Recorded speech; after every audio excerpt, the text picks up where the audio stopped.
Hello guys, most welcome. हम कर रहे हैं कंपनी लॉ के अंदर लास्ट चैप्टर हमने स्टार्ट किया था लास्ट लेक्चर के अंदर एडमिनिस्ट्रेशन ऑफ एनसीएलटी और एनसीएलएटी यानी कि ट्रिब्यूनल और अपीलेट ट्रिब्यूनल जो है उसके बारे में बहुत कुछ पढ़ा था। आज के इस लेक्चर के अंदर हम उसी चैप्टर को आगे बढ़ाते हैं। तो आज हम करने वाले हैं advantages of NCLT and NCLAT यानी कि जो आपका ट्रिब्यूनल है और जो आपका अपीलेट ट्रिब्यूनल है उनकी एडवांटेजेस क्या क्या है। फर्स्ट है NCLT as a specialized court. सबसे पहले ये जो एनसीएलटी और एनसीएलएटी है ये दोनों स्पेशलाइज्ड कोर्ट है। स्पेशलाइज्ड कोर्ट कैसे है? जैसे जो हमारे लोअर कोर्ट और हाई कोर्ट या नॉर्मल कोर्ट जो होते हैं हमारे डिस्ट्रिक्ट कोर्ट, वहाँ पर क्या है कि कोई भी केस आता है वो हम वहाँ पर जो भी एक कॉन्फ्लिक्ट होता है तो उसके लिए वहाँ जाते हैं, है ना। बट कोई भी मुद्दा होता है तो वहाँ जाते हैं, बट यहाँ पर हर मुद्दे के लिए नहीं आ सकते। तो एनसीएलटी और एनसीएलएटी यानी कि ट्रिब्यूनल और अपीलेट ट्रिब्यूनल, यहाँ पर केवल कंपनीज कॉरपोरेट सेक्टर से रिलेटेड ही इश्यूज आते हैं। तो ये इनके लिए एक एडवांटेज है ना कि इनको केवल इसी चीज़ के लिए स्पेशलाइज्ड है, तो इसमें ही इनको डील करना है। तो इसलिए बोला है ये स्पेशलाइज्ड कोर्ट है क्योंकि ओनली फॉर कॉरपोरेशन है ना, कंपनीज वगैरह के लिए है, कंपनीज रजिस्टर्ड इन इंडिया उनके लिए है। ओके, नेक्स्ट और क्या एडवांटेजेस हैं? This will be no more than a tribunal for a corporate member.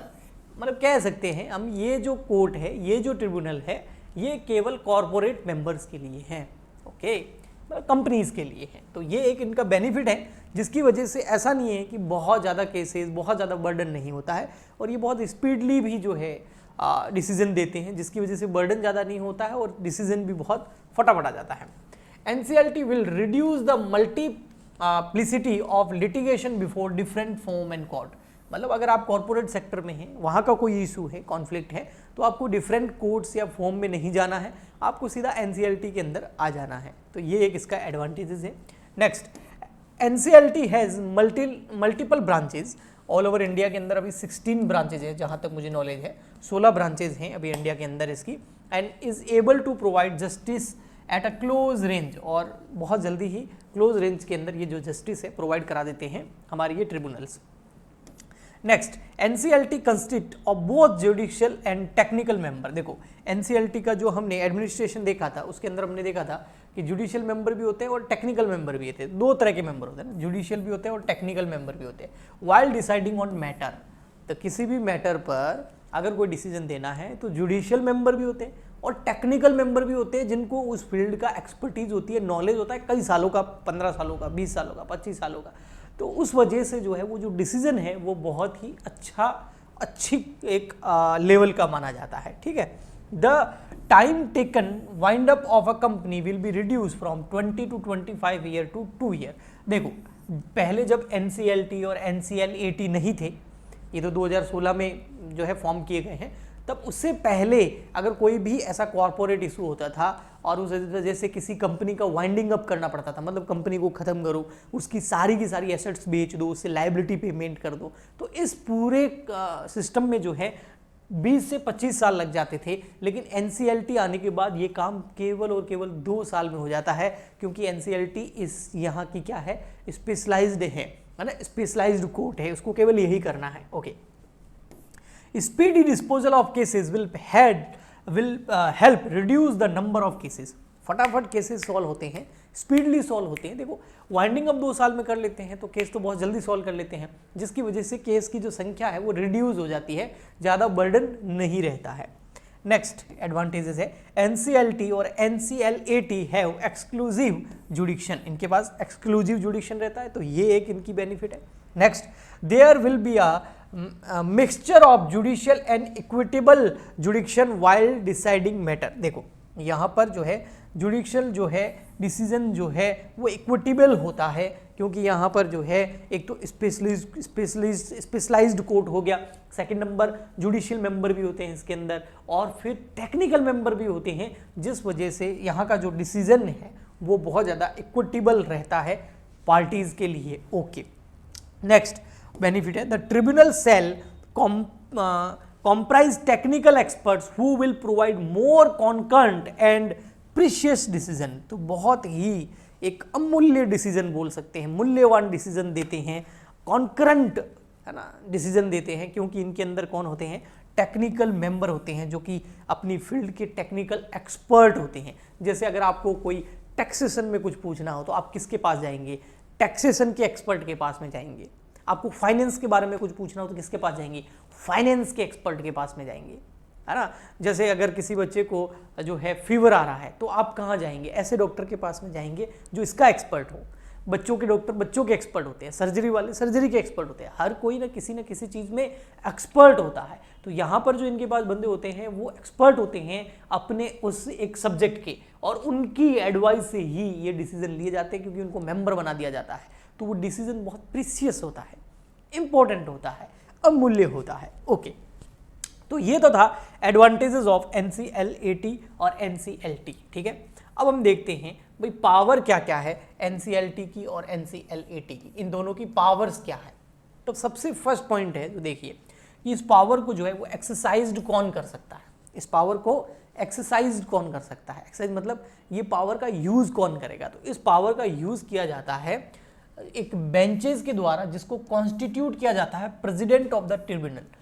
देखो, ट्रिब्यूनल का प्रेसिडेंट होता है और अपीलेट ट्रिब्यूनल का कौन होता है? चेयरमैन होता है। तो वो मिलकर के क्या करते हैं? एक बेंचेस को कॉन्स्टिट्यूट करते हैं, और उसके अंदर जो है जुडिशियल मेंबर भी होते हैं, और ये लोग जो होते हैं another shall be a technical member. अच्छा, उस बेंच के अंदर जुडिशियल मेंबर भी होते हैं, टेक्निकल मेंबर भी होते हैं, प्रेसिडेंट भी होते हैं, जिसकी वजह से जो पावर है केवल ये बेंच ही एक्सरसाइज कर सकती है, जिसको कॉन्स्टिट्यूट जो है वो करता है प्रेसिडेंट। ओके, पावर का ये यूज कर सकते हैं। बाकी जितने भी लोग हैं वो सब जो है उस डिसीजन में अपना योगदान देते हैं, लेकिन पावर इनके हाथ में होती है। ओके, तो एक judicial member, a judicial member और टेक्निकल मेंबर। एक जुडिशियल मेंबर, एक टेक्निकल मेंबर, और प्रेसिडेंट तो हो गई, या चेयरमैन तो हो गई, अपीलेट ट्रिब्यूनल है तो ये हो गया पावर से रिलेटेड। ठीक है, सेकंड, पावर कौन एक्सरसाइज कर सकता है? ठीक है, एक्सरसाइज बाय बेंचेस। कौन एक्सरसाइज करता है? बेंचेस एक्सरसाइज करती है। इतना याद रखोगे तो आपको ये याद रहेगा। ठीक है, ओके। नेक्स्ट आता है द ट्रिब्यूनल में after giving a opportunity of being heard. बस ये यहाँ पर जैसे कभी भी ट्रिब्यूनल कोई भी डिसीजन देगा ना, गिविंग है ना, कोई भी डिसीजन देगा तो डिसीजन देने से पहले दोनों पार्टी को सुनने का अवसर, अपॉर्चुनिटी दी जाएगी। जैसे किसी के खिलाफ अगर कोई डिसीजन दिया जा रहा है तो पहले उसको अपॉर्चुनिटी दी जाएगी कि भैया आप अब क्या जो है कहना चाहते हैं इस मामले के बारे में, तो उसको भी सुनने का एक अवसर दिया जाता है। ऐसा नहीं है कि किसी को अवसर नहीं दिया जाता, बीइंग हर्ड का ऑप्शन दिया जाता है। The party of any proceeding before it passes such order there on anything fit. कोई भी ऑर्डर पास करने से पहले, डिसीजन देने से पहले पार्टीज को अपॉर्चुनिटी दी जाती है कि वो कुछ बोले और कोर्ट उनको सुनता है, फिर डिसीजन पास होता है। ठीक, तो ये बहुत अच्छा जो है एक पावर है NCLT के पास में होता है। Next, the tribunal shall has power to review its own order. ये जो ट्रिब्यूनल है ये खुद के ऑर्डर को रिव्यू भी कर सकता है, ये भी पावर है। मतलब पहले ऑर्डर दिया, अब उसको वापस रिव्यू भी कर सकता है। अगर कोर्ट को लगता है नहीं ऑर्डर में कुछ मिस्टेक थी तो उसको वापस रिव्यू भी कर सकता है, उस डिसीजन को रिव्यू कर सकता है। ओके, एनी पर्सन एग्रीव्ड, कोई पर्सन जो एग्रीव्ड है यानी कि पीड़ित है, जिसके फेवर में डिसीजन नहीं गया है, तो वो जो है अगर NCLT यानी कि नेशनल कंपनी लॉ ट्रिब्यूनल ने ऑर्डर पास कर दिया है और कोई बंदा उससे एग्रीड है और वो पीड़ित है और वो चाहता है कि नहीं भैया ये जो ऑर्डर है इसको मैं सही नहीं मानता हूं, तो वो अपीलेट ट्रिब्यूनल को जो है अपने अपील कर सकता है, केस कर सकता है। और अपीलेट ट्रिब्यूनल यानी कि NCLAT का कोई अगर पीड़ित होगा तो वो सुप्रीम कोर्ट में जा सकता है। और NCLT से NCLAT जाने में कम से कम जिस दिन डिसीजन आया उसके 45 दिन के अंदर जाना होता है, और NCLAT से सुप्रीम कोर्ट में जो है कम से कम 60 डेज मिलते हैं ऑर्डर से, वहाँ अपील कर सकता है। ओके, तो ये वही है पूरा का पूरा। नेक्स्ट पावर क्या है? The tribunal and the appellate tribunal shall not be bound by the procedure laid down in the court of civil procedure. देखो, कोड ऑफ सिविल प्रोसीजर 1908 ये कोड है, एक एक्ट है जो सिविल प्रोसीजर और के ऊपर अप्लाई होता है, सिविल कोर्ट्स के अंदर इसी का यूज़ किया जाता है। बट जो हमारे ये कोर्ट्स हैं ये इसके जो प्रोसीजर है ना, उससे ये बिल्कुल भी बाउंड नहीं होते हैं, नॉट बी बाउंड कि उनको यही फॉलो करना है, ऐसा नहीं होता है। हाँ, ये जो है लोग काम करते हैं नेचुरल जस्टिस पर। नेचुरली क्या रॉन्ग है क्या राइट है इस सिचुएशन के अंदर, उसके ऊपर ये ज़्यादा जो है काम करती हैं। ओके, और इसके अलावा जो रूल्स बनाए गए हैं, rules made by the central government या फिर ट्रिब्यूनल या appellate tribunal has power to the regulate their own procedure. अगर ये चाहे तो अपने खुद के प्रोसीजर के हिसाब से डिसीजन दे सकते हैं। कहने का मतलब ये बाध्य नहीं होते हैं, बाउंड नहीं होते हैं कोड ऑफ सिविल प्रोसीजर 1908 के अंदर। ओके, नेक्स्ट है आपका द ट्रिब्यूनल, तो ये पावर ही होगी, बहुत बड़ी पावर होगी वो, ठीक है। The tribunal and the appellate tribunal shall have the same power, इनके पास सेम पावर रहती है as are vested in the civil code, जो सिविल कोड के पास में पावर रहती है। और सिविल कोड को ये पावर कौन देता है? Code of civil procedure act 1908 ये पावर देता है। तो ये जो कोड सिविल कोड को पावर देता है, वही पावर जो है हमारे इन ट्रिब्यूनल और अपीलेट ट्रिब्यूनल के बारे में पास भी रहती है। अब ये पावर्स क्या क्या हो सकती है कि आप किसी को समन भेज सकते हो, बुला सकते हो, जैसे आपने देखा होगा अभी केजरीवाल को बहुत समन भेजे जा रहे थे ईडी के, है ना, नोटिस दिए जा रहे थे। तो समन बुलाना मतलब बुलाना कि भैया ये पार्टी है, इसने आपके ऊपर ये कॉन्फ्लिक्ट चल रहा है, ये विवाद चल रहा है, तो इसलिए आपको समन दिया जाता है एनसीएलटी एनसीएलएटी द्वारा कि आप आइए और यहाँ बैठिए और अपनी बात रखिए। Enforcing the attendance of any person, examine him on oath, शपथ दिला सकते हैं और उसके बाद एग्जामिन कर सकते हैं कि है ना, इस पे हाथ रख के, गीता पे हाथ रख पे या इस धर्म ग्रंथ पे या इस पे हाथ रख के मैं बोलता हूँ कि जो बोलूँगा सच बोलूँगा, झूठ नहीं बोलूँगा, ऐसी कसम दिलवा करके उसे जो है पूछताछ की जा सकती है। Recovering the discovery and production of a document, अगर किसी पर्सन के पास में कोई इंपॉर्टेंट डॉक्यूमेंट्स हैं जो उस केस के लिए बहुत इंपॉर्टेंट है, तो उसकी रिकवरी की जा सकती है। और रिसीविंग एविडेंस ऑन एफिडेविट्स, और जो एविडेंस है उसको रिसीव कर सकता है ये एनसीएलटी और NCLAT court, subject to the provision of the Indian evidence act 1872। ये इंडियन एविडेंस मतलब सबूत, साक्ष्य एक्ट बना हुआ 1872।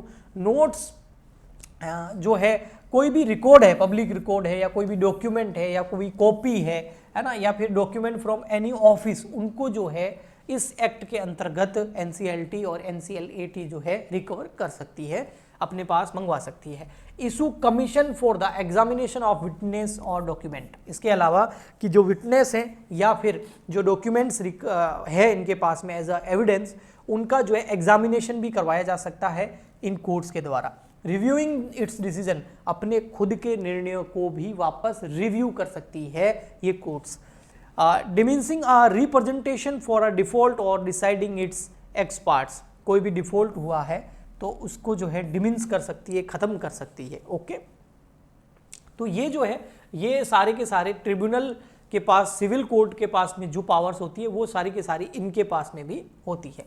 नेक्स्ट आता है हमारा फिर any order made by the tribunal, अगर ट्रिब्यूनल कोई भी ऑर्डर करता है या फिर अपीलेट ट्रिब्यूनल कोई ऑर्डर करता है, मतलब एनसीएलटी ऑर्डर देता है या एनसीएलएटी ऑर्डर देता है, may be enforce by that tribunal in the same manner, वो ऑर्डर जो है उसी तरीके से, वो डिसीजन जो है उसी तरीके से अप्लाई होगा जैसा कि किसी कोर्ट के अंदर, सिविल कोर्ट के अंदर जो डिसीजन दिया जाता है, कोर्ट के अंदर जैसा कोई मामला पेंडिंग हो और कोर्ट उसके ऊपर ऑर्डर देता है तो फिर वो कैसे अप्लाई होता है, सेम का सेम यहां पर भी होगा। Okay, all proceeding before the tribunal and appellate tribunal shall be deemed to be the judicial proceeding within the Indian penal code, उसको इंडियन पिनल कोड के अंदर जुडिशियल प्रोसीडिंग ही माना जाएगा जब तक कि जो है वो प्रोसीडिंग ट्रिब्यूनल या अपीलेट ट्रिब्यूनल के अंतर्गत नहीं आ जाती। Okay, no civil court shall have जुडिक्शन,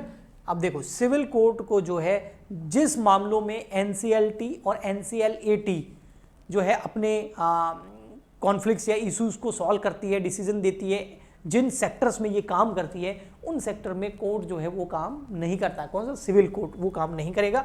उन सारे के सारे मामलों में जो है ये कोर्ट ही काम करेंगे जो मामले कंपनीज कॉर्पोरेट सेक्टर से रिलेटेड है। फर्स्ट लेक्चर में मैंने बताया भी था। ओके, अगला आता है last and final, any person aggrieved, कोई भी पर्सन जो पीड़ित है बाय एनी डिसीजन और order of the appellate tribunal, appellate tribunal NCLAT, इसने इस कोर्ट ने डिसीजन दिया, फॉर एग्जांपल के लिए पहले डिसीजन दिया होगा एनसीएलटी ने, इसके खिलाफ जो अपील कहाँ करते हैं, एनसीएलएटी में। अब कोई बंदा है इसके डिसीजन से भी सेटिस्फाइड नहीं है तो वो फिर अपील कहाँ करेगा, सुप्रीम कोर्ट, और वो अपील जो है एनसीएलएटी के डिसीजन देने के 60 डेज 60 दिन के भीतर भीतर आपको जो है सुप्रीम कोर्ट में अपील करनी होगी और फिर सुप्रीम कोर्ट उस मामले को देखेगा। तो यहाँ पर हमने जो है advantages and powers of NCLT और एनसीएलएटी के बारे में देखा। नेक्स्ट लेक्चर में इसको आगे बढ़ाएंगे। आज के लिए इतना ही, मिलते हैं नेक्स्ट लेक्चर में, तब तक के लिए goodbye and thank you.